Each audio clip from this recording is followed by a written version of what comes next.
Feel like I'm at the tippy top of my game, looking down at the rafters. I had to sun these boys, can't leave them bastards. We welcome y'all back to another episode of the Defend Your Opinion podcast. I'm Dallas, along with my brothers Ken Dog, Big Mel, and the one and only Ant the Expert. We are approaching Super Bowl, but before we get into this past weekend games of the AFC and NFC Championship, we got a couple of highlights and a couple of hot topics that we need to get into. So, Ant, kick us off and let us know what's going on, bro. Speaking of these last few games, man, Stafford, man, he may have lost, but he went out like a soldier, man. He had a hell of a game. Boy played his ass off, man. But in a losing effort. So with Matt Stafford being, can't think of his age, but he's been around, for a while. The question is, did we just watch the last chapter of Matt Stafford, or is he gearing up for one more run for that Super Bowl again? When you start to ask, especially for a quarterback,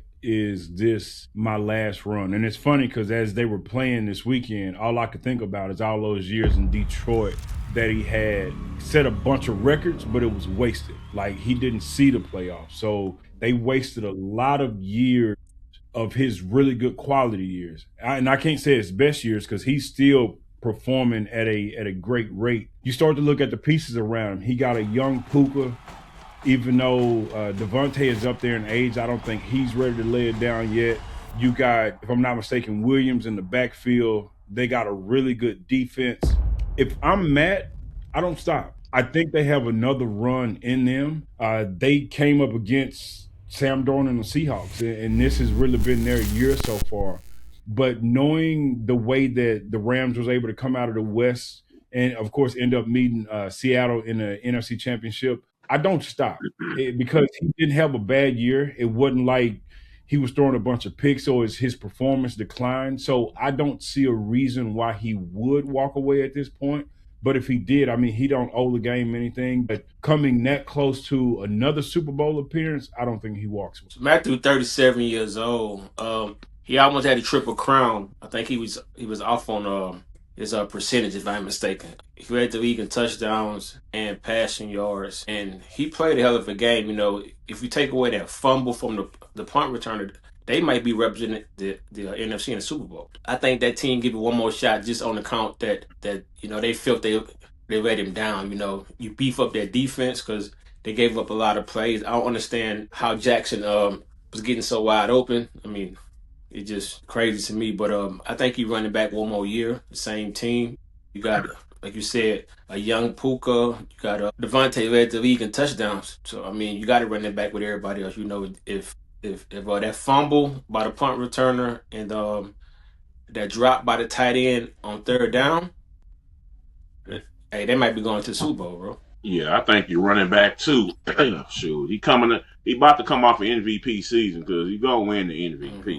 He didn't look 37 years old. He's still sharp on his precision passing. He's still sharp on his deep ball. Hell, for some strange reason, just like Jackson Smith and Jigma, Puka Nacua is always open and he knows how to find them. He coming off back-to-back NFC Championship games where he played very well in both of them because he went to work against Philadelphia last year. Just too much Saquon Barkley. Yesterday, he went to work yesterday. It was just too much Jackson Smith and Jigma. And Seattle's defense is pretty damn good. But I think with him about to win his MVP and getting this close to the Super Bowl is leaving a bad taste in his mouth. I think he gonna come back one more time and give it another shot with Puka and Tutu and Devontae, Kyron Williams. That defense is pretty good. Their pass rush, that front seven is decent. It's that back end that they need to work on. Yeah, they got some interceptions on Chicago. That's because Caleb Williams was out there playing sandlot football. But they work on that back end a little bit. Man, the Rams gonna be right back in the midst of things with Sean McVay calling them plays. I kind of agree with y'all. Couple of reasons. One, I don't think a 37-year-old elite pocket passer is considered old in this new era of football. Mm-hmm. As long as you don't have any shoulder injuries or anything like that that's going to prevent you from throwing the ball. I don't think that's that. I mean, Aaron Rodgers is 42, 43. We watch Brady play into his 40s. So I don't think 37 is an extreme age for a guy of his caliber. Also, I don't think, Devontae Adams, I'm pretty sure Devontae Adams and him had a sit down before he came to LA, and I'm pretty sure Devontae didn't agree to come, play with him just for 1 year. For 1 year. I'm pretty sure that wasn't Yeah. what was expected. And on top of that, I just don't think, even though that's none of his business, but I think he would have gave them a heads up. I don't think the Rams have positioned themselves to even be prepared for him not to be there. So for that reason, I think he'll be back. I think he might be back a couple of years. I don't think it's just the next year and he's done thing. I think he might be back a couple of years. I don't think we watching anything close to the end of Matthew Stafford. And to that point, knowing the relationship that he has with McVay, I think just out of respect, it would have kind of been one of those heads up like, hey, man, this is my last one. Like, let's really try to make this one count. And I think what will happen is some of those holes that's been obvious on the defensive side, if we start to look at some of these potential free agents of where they may be going, I think LA and I don't know their salary cap situation, but I think that becomes an attractive destination knowing how good they are offensively and knowing that you have an opportunity to come in and make a difference on defense. So yeah, if they show up a couple of pieces on that on the defensive side and they stay healthy, they have more than enough to, and if you think about their division, everybody on the 49ers roster was damn near hurt. So you don't even know what that team is going to look like. Seattle, you can pretty much guarantee it's going to be a fight between the Rams and Seattle next year unless something crazy happens. Arizona's going to have a new coach, and they don't have a roster. They don't even know who's going to be the quarterback there. I know it. But Jimmy G and Stetson Bennett, the backups. So I'd be pissed about Devontae Adams. Another Raider situation. Yeah. Jeez. If he won a Super Bowl, that changes everything. But as of right now, everything. I think There's nothing else to play for. Yeah. He won a Super Bowl. It's over. It's over. He already won that shit. Yeah. He win one. He win one at this age. It's over. Yeah. Yeah, just walk off. To play for. Yeah, he'll walk. Go straight to TV. Cleveland Browns. 3 coach candidates have backed out of the Browns head coach race. It seems like nobody really wants the Cleveland Browns job, but it could be a few reasons. Is it the front office instability? Is the quarterback uncertainty? Or is the pressure of a fan base that keeps being promised that, next year is our year? So any coach comes in is in a bad position. Or is it the media circus, surrounding Shador? It could be several different reasons, but any of you guys know or have any idea on what's going on with this Cleveland Browns gig? Me, I don't think the coaches want to deal with the pressure of Shador or Deshaun Watson or Dylan Gabriel, however they want. It's going to be a lot. It's a lot of Shador is the fan favorite. Deshaun Watson making the money. You know what I'm saying? So they need weapons on the outside to go with the tight end. But the reason I think that coaches are backing out is because they don't want to deal with the headache of Shador and Deshaun Watson. I believe it starts from the owner. The dude who doesn't have he just making money over there, bro.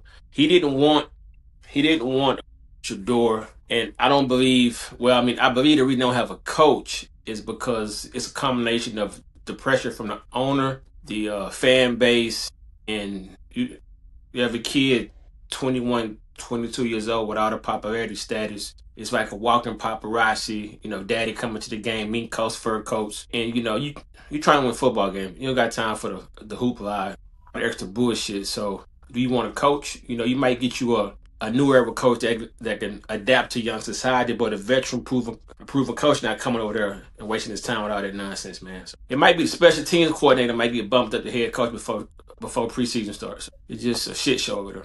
Here's my take on it. If I'm a head coach, the reason that this job is not attractive to me, it really would come down to one thing, and it's the instability of the organization. When we look at the quarterback situation, whether it's Dylan Gabriel, Shador Sanders, or Deshaun Watson, if I'm the new coach, I didn't bring them in. There's no ties to me to this quarterback group. So I don't care who y'all got. I may have a different philosophy of who I feel is going to go and produce what my vision is as a head coach. That may be in the draft. They may be a free agency. Whatever that is, these quarterbacks that's in the building is not what I'm looking for. And to your point of being promised next year is our year, next year is our year. If I'm a head coach, the message that I deliver is, y'all have been promised for the last 10 to 15 years that next year is the year. I'm not promising that. What I'm implementing is a 2, 3, 4 year plan that if we follow this plan with the right pieces, then we're going to look to be able to say this is not year. I mean, this is our year. So whatever anybody has promised y'all in the past, I'm going to be the change in that. I'm not making y'all any promises. I'm going to let y'all know that this is going to be a process. Because of what you just mentioned, Mel, we got holes all over the offensive side. We have an outstanding defense. But if we look at the division that we're in, we're also going to have to put up some points. The ownership, I think that's what's really slowing it down. I've heard, from different media outlets that they're having to do an IQ test, a personality test, all of these different tests to come in to see if they're going to be the right fit. For me, I think that's more of an indication of they're kind of grasping at straws to see who is going to be the right coach. I don't even think they know the coach that they're looking for as far as an identity. Cleveland on the defensive side have a lot of pieces. And again, if I'm a coach, especially like a Brian Flores, that's attractive to me because you've already seen what that defense can do under bad coaching. So just imagine if they had some good coaching. But I think the front office is what is making that job so unattractive is because you don't know who is going to be calling the shots to say, here's the personnel that we're bringing in. But I think that's really what's slowing down them fulfilling the coaching job is the front office is not all there where it needs to be. Man, it comes down to Shador, man. The owner has been shaky at best. The organization, front office wise, has been unstable for at least 20 years. But it has never been the back out, the withdrawal at this rate anyway. So, there's always a chance somebody backs out. But to have 3 people back out of one job is an obscene amount of guys backing out, and it may be more coming. They've even said things along the line of they're going to pick the defensive coordinator for whoever the coach is. So if that's the case, they might as well just name the defensive coordinator who they had last year as the head coach because unless you're a storied franchise that has the right to do that, no coach is going to go for that at a crappy franchise anyway, unless you just go and just grab a guy that has no business being the head coach.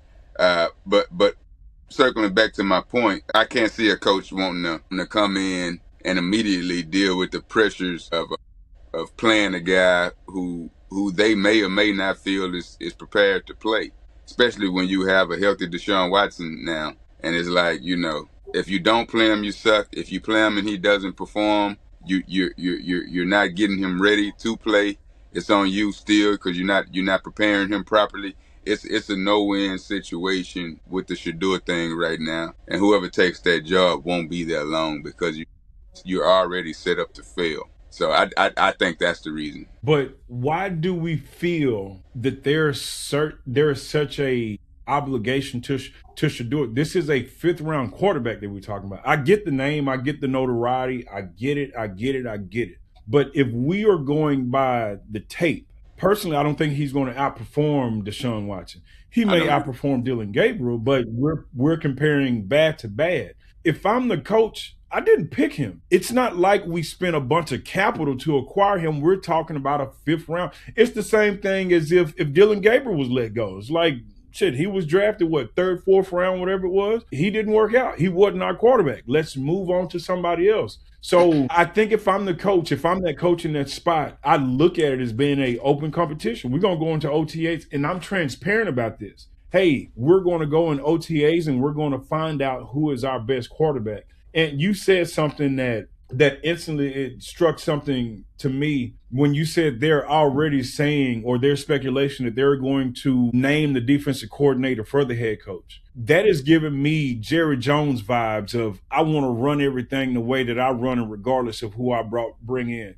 That's why the Cowboys have suffered for so long. If you think about from Jimmy Johnson when they had from Bear Switzer to Chan Gailey. Shit, everybody after that. I can just keep going.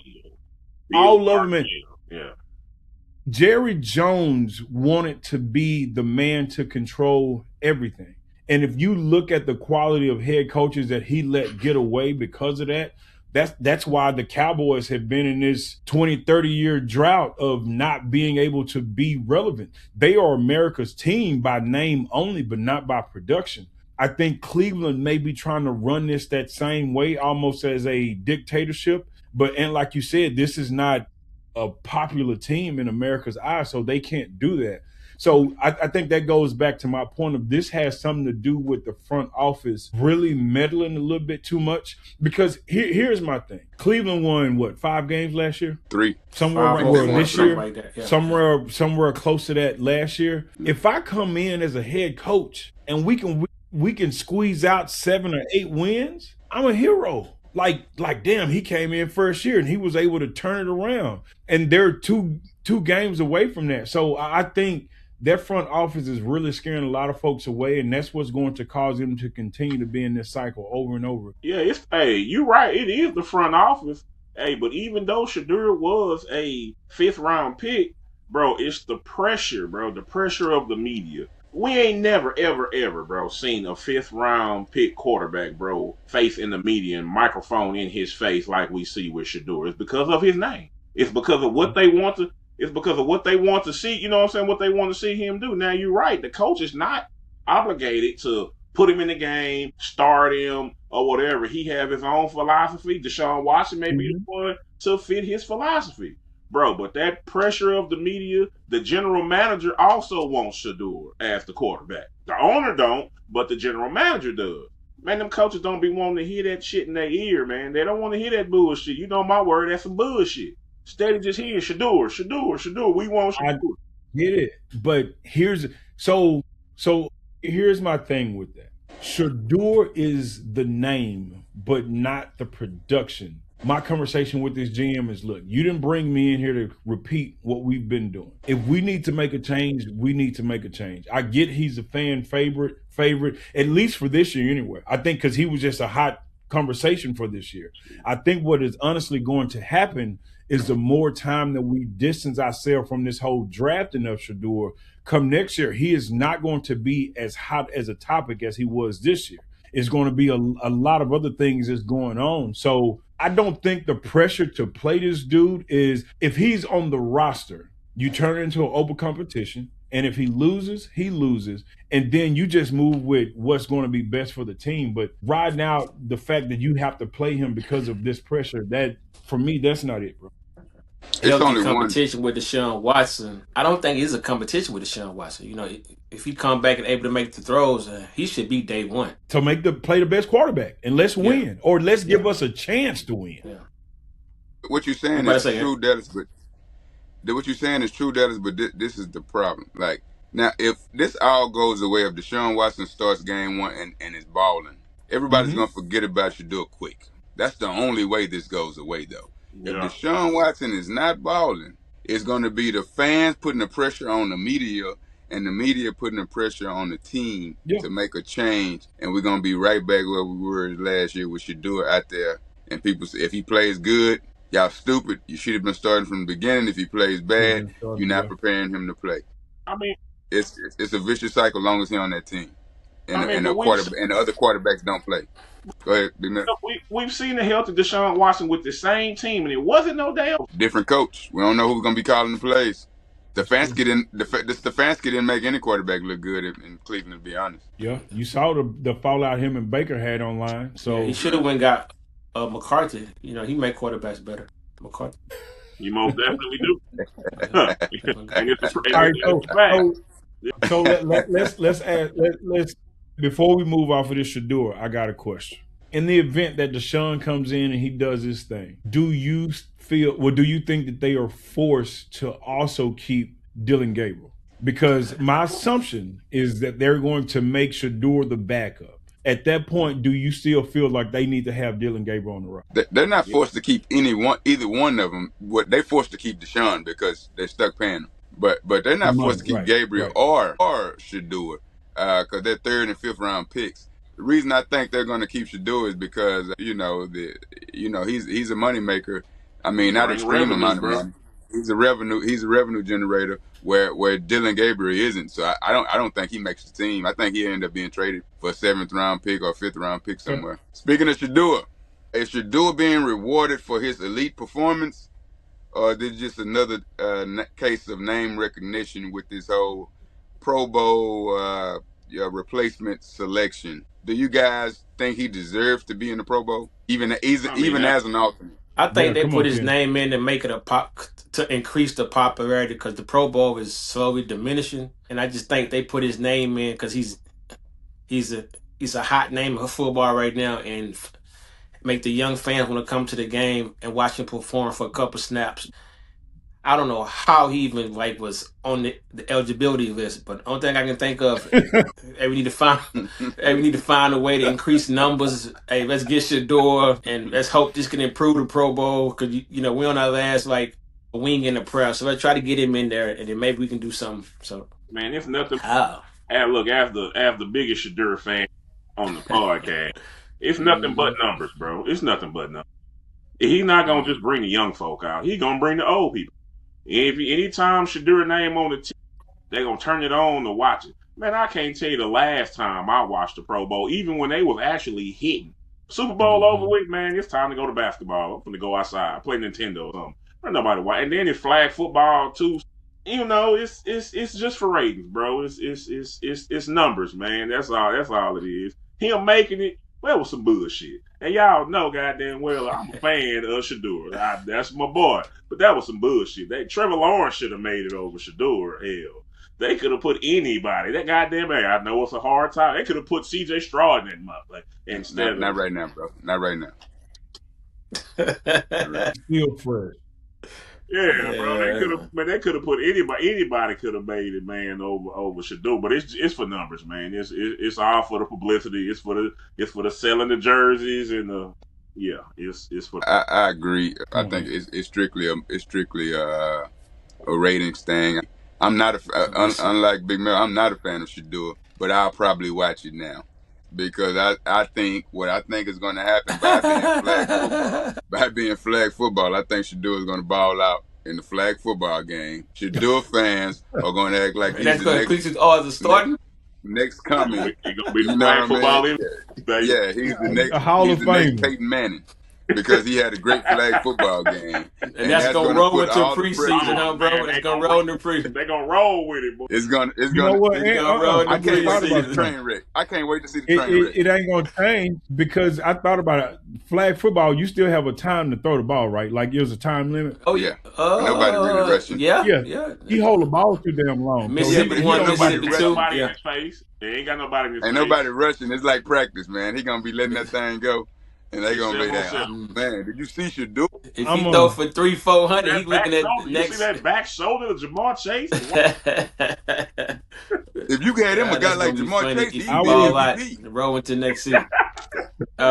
Depending on who commentating, yes, sir. I can't wait. It's gonna be hell. I'm ready for the train wreck that it's gonna cause. I can't wait. I'm gonna tell you, man, it was disappointing only because it was literally given to him. It wasn't earned. And I know it may sound like hate, but it's not. It's one of those things for me that as a man, as you start to ascend, if anything, you try to separate from your parents. Like, I love my dad, I love my mom, but I'm my own person. And the fact that he is getting passes, whether it's the big media showing him, favoritism, how they commentate, how they, don't say certain things about him. And you can tell it's obvious because if you watch sports enough, you can see how they will trash one quarterback. One of them, for example, is Sam Darnold. I look at the season Sam Darnold had last year, and I look at how when he had poor performances this year, he's seeing ghosts again. This is the Sam Darnold from the Jets. But when Shador starts to have those bad games, it's like, what's the coach? It's the line. They didn't set him up for failure. It's a new play sheet. They didn't do. So it's like, if you're going to call it, call it. And the fact that they are trying to coddle him is a problem because that is only going to last for so long. I respect Deion. Deion is probably my second favorite defensive player right behind Ray Lewis. I get what he has done, but the fact that some of the best commentators or color analysts or media personalities, the way that they tiptoe around how they judge and critique Shador is bad because it is only going to set him up for failure. I want y'all to think about something. Think about how bad they slaughtered CJ after this playoff performance. Rightfully so. That was a shitty performance. But if you go back and compare that to some of the performances that Shador had, and you listen to how they critique one, but they tiptoe around the other one, it's like, wait a minute. Like, this is night and day. We all professionals here. Like, industry, man. We're all getting out there. We're making the throws. We're getting paid. Like, so that's the problem that I have. And it's not even me disliking Shador or any of that. I just don't like the way that his feedback, his commentary is sugarcoated. And it's predominantly by the black personalities. Because the moment that the white side says, oh, he's being racist, why you didn't say this about Drake Maye and you didn't say this about John? No, bro, we just calling football. This is not a black and white thing. We're talking about a quarterback that is underperforming. But the moment that they get ready to talk about him, you can tell they get soft around it. I don't like that part. So the fact that he's even in the Pro Bowl, that was a joke. When Kenny said it, I had to go and research it because I started counting. All right, here's the AFC quarterbacks that's in the playoffs. Here's the ones that's hurt. But I still end up counting maybe 3 or 4 that should have got that call before Shador did. So don't nobody want to say that didn't make sense to me, bro. It matters. Do y'all realize? It don't make sense, but it matters, bro. I realize who's been called the worst coach hire of the offseason this far? They're calling Kevin Stefanski the worst hire of the offseason thus far. And it's only one reason. The man has 2 Coach of the Year awards, but he's the worst hire of the offseason. And it's only because of one reason. Last year with Shador and how the media covered him. That's the only reason he's been called the worst hire of the offseason. No other reason. Yeah. So that's why coaches don't want to see that happen to them. Shit, they need to get rid of him now. So everybody tune into the Pro Bowl so we can see Sam Shador. Oh yeah. Hey Mel, you got a jersey, Mel? You got a jersey, Mel? You got a jersey? No, I don't purchase no other NFL jersey but a Cowboy jersey. I don't wear nobody else. So let's hop over to a recap of the two championships games we got a chance to watch. So we saw the Broncos and we also saw New England. So before we started rolling, me and Mel were kind of going back and forth on this whole Sean Payton situation of should he have went forward on 4th down? Should they have kicked the field goal? What the situation was. My perspective on that, if I'm the head coach, I got a backup quarterback. I understand not only the defense, but the offense that we're facing against New England. And we're that close. I don't feel 100% confident that we're going to get within this striking range again. I make that same call. What I don't like is the call that he made. Because again, if you go back to this quarterback that ain't played in 720 some odd days, however long it's been, on 4th and 1, you put the ball in his hands to make that decision. That's for me where that play call comes into question. I think you line it up and we bang it to see who's going to end up getting this 1 yard. I don't do a boot. And the thought is they're expecting runs, so let's bootleg it and see if we can surprise them. I get it. I guess in that situation for me, I would have felt more comfortable allowing my running back to try to get it. Big Mel said, with the wind and knowing that the blizzard was coming and all of that, I still think that's the right decision to make. Now, it went downhill after that failed, but for that 4th and 1 play, I don't disagree with what happened. I just disagree with the play that was called. We're going to run that ball if that's my call. Man, you don't get a ball to R.J. Harvey with 1 yard to go. New England wasn't having it. 1. 2, you don't put the ball in the hands of a quarterback who ain't played in 700 and some plus days, who was actually playing decent at the time. You get that quarterback that 10-0 lead. Again, they knew the snow was coming. They knew it was coming. Denver jump up 10-0. That put New England in the chokehold, bro. Because Stephon Diggs and them was not getting. They were strapped, bro. They were strapped. Ramondre Stevenson, Henderson, bro, they were strapped, bro. That game would have came out totally different. Because after he went for it on that 4th and 1, what happened on the very next doggone Denver series? Right on time, old Stiddy did what Stiddy did. Trying to do too much. Man, you can't say he did what he do. That man ain't 'Cause he played ain't been 3 years. playing. He ain't done nothing. We've watched Jarrett Stidham play before. I've watched Jarrett Stidham In play Auburn. in New England. In Auburn. I've watched In Jarrett Auburn. Stidham play in New England and play with the Raiders, bro. He's pretty bad. He was playing pretty decent at the time. You get that 10-0 lead while this quarterback who ain't played in 700 and something days has a lead and he's playing well. You don't never take points off the field, bro. In the AFC Championship against this type team, anything can happen, and you see what happened. They didn't. Hey, Dallas, you are right. They did not get another chance at that again. It would have been 10-10. They would have went into overtime. Instead, they lost 10-7. Poor call by Sean. Here's the thing about it, bro. There was, and again, hindsight is 20/20. So you can't argue the fact of what happened. But what I do know is New England also had other opportunities to make field goal. That field goal was not going to be a back-breaking 3 points because New England got opportunities to. Now, they missed their field goal to the discredit of their kicker, but that didn't put them out of position to being able to either tie or win the game. So that wasn't that big of a monumental play at that moment. Now, do he wish he could take it back? Of course, because now the feeling is those 3 points win the game. But in that, and you're saying that they were playing good and New England was strapped. Bro, this was early in the second quarter.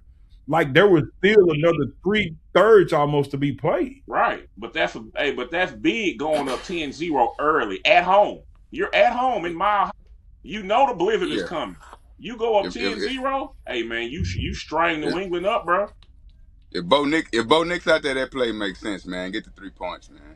It makes no sense to do that. No sense whatsoever. No sense whatsoever for the simple fact that, like you said, look who you putting the ball in the hand. No matter what you would have done, you putting the ball in the hand of somebody who has no business having the ball in their hands in that situation. No matter what the play call would have been.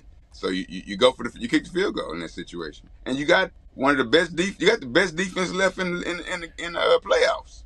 Like you know what I mean? Trust in your defense. That's also a blow to the defense when you go for that 4th and 1 when you got a defense like that. Listen to what y'all are saying, bro. If we're saying that defense is that good, if we kick the field goal, the field goal, we go up 10 points. On the kickoff, especially if it goes into the end zone, you're now putting this team at the 30-yard line? Mm-hmm. Where if they go for it, and in the event that they don't get it, they're now pinned up against 7, 8, 9, 10-yard line. They now have to drive the entire length of the field. If I'm the coach, I'm relying on my defense not even to let them get into field goal range because I know that my defense is that good. So that doubles down on the decision to make that because, if we don't get it, defense is for to get ready to bail us out. I'm not even worried about this because it's too far for them to go against that. As a backup quarterback going up 10-zip at halftime, going up 10-10, just going up 10-0 period. Take them points and that's giving them confidence, man. And then that 4th and 1, I don't understand. Was it a bootleg or was it like a short screen? It was a bootleg. It was supposed to be like a little sprint, but what? Okay, but the dude picked it up 44. Yeah. They let the 2 biggest dudes, the 2 D tackles, just go straight. Tight end whiffed on the block and the guard whiffed on the. Yeah, but like you said, with Bo Nix, you do that play, but not with Jared. Not with Bo Nix. I'm kicking the field goal. 10-0. I don't know, but I think Sean Payton cost that game, though. Man, if analytics, man, they're gonna get a lot of these coaches fired, bro. They Man, they go, man. Every now and then they used to go for it on 4th down, bro.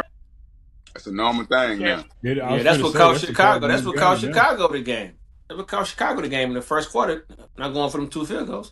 But being analytics say go for it. Not going to lose the game in the first quarter, bro. Ben Johnson notorious for that when he was in Detroit. But so is Sean Payton though. Look at the 2 coaches you're talking about. Both of them notorious for that. Right, aggressive. Yeah, Sean Payton is one of them. Yeah, that's why they at home. All right, so let's flip over to the NFC game. We have the Rams and Seahawks. Big Mel, talk to us. What did you feel about that game, bro? Say, man, I gotta give Sam Darnold his card, bro. Sam Darnold did his thing. He did his thing. He commanded the offense.